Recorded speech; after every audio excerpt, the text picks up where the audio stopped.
Well, in this video, we're going to be talking about the return on sales. Now, the return on sales is actually a type of profitability ratio. And if you recall back from one of our previous videos, profitability ratios are designed to try and measure how effective a firm is at using some of its resources to generate profit.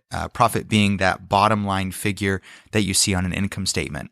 So with the return on sales, we're of course still looking at how effective our firm is at obtaining profit, but we're utilizing a different resource. In this case, we're utilizing sales revenue. Now, as you know, sales revenue is what a firm earns by selling goods and services. So if it were to sell electronics, it is the price for each electronic that it sells multiplied by the quantity of goods that are sold. Now, that is a top line figure, meaning that we still have to subtract various components to get our bottom line figure. So if we were to look at on the top, we have our revenues, which are incoming receipts from the sale of goods and services. And then, of course, we have all of our expenses, those things that we need to pay to earn revenue. That can include anything from the cost of the goods themselves, which are typically called a cost of goods sold or cost of services. It could include utilities and salaries and other fixed costs that just simply go into operating the business. And they can obviously include things like taxes and interest on debt. Once we factored out those expenses, we get our profit. And so what we're comparing are these two figures here. We're comparing revenue with ultimately this profitability figure here, which we commonly call net income, which is reflected after all the taxes and interest have been paid. So let's calculate the return on sales, and then we can kind of run through what you do with the figure and how meaningful that particular piece of information is.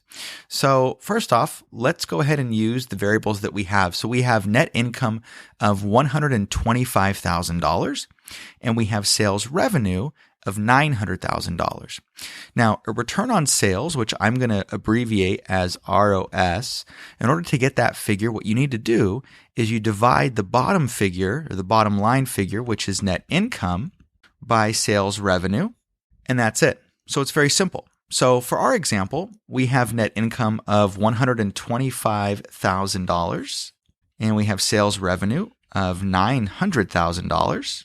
And if you do the math and divide those two figures, you actually get 0.139. Now, this particular figure here, you can actually convert it to a percentage. And so you can say instead of 0.139, it's actually 13.9% if you were to convert it into a percentage form.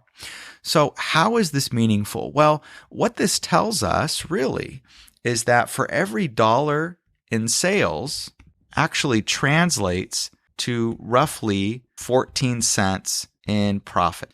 So for every dollar in sales that we essentially bring in, we're keeping just about 14 cents in profit after all of the expenses are paid. So this is another way to measure really the effectiveness of a company in turning its revenues into some type of profit. Now, again, like prior videos, I do want to stress that the one sole figure is not going to be significant. We want to be able to look at what are the standard return on sales for firms in our industry as well as our competition.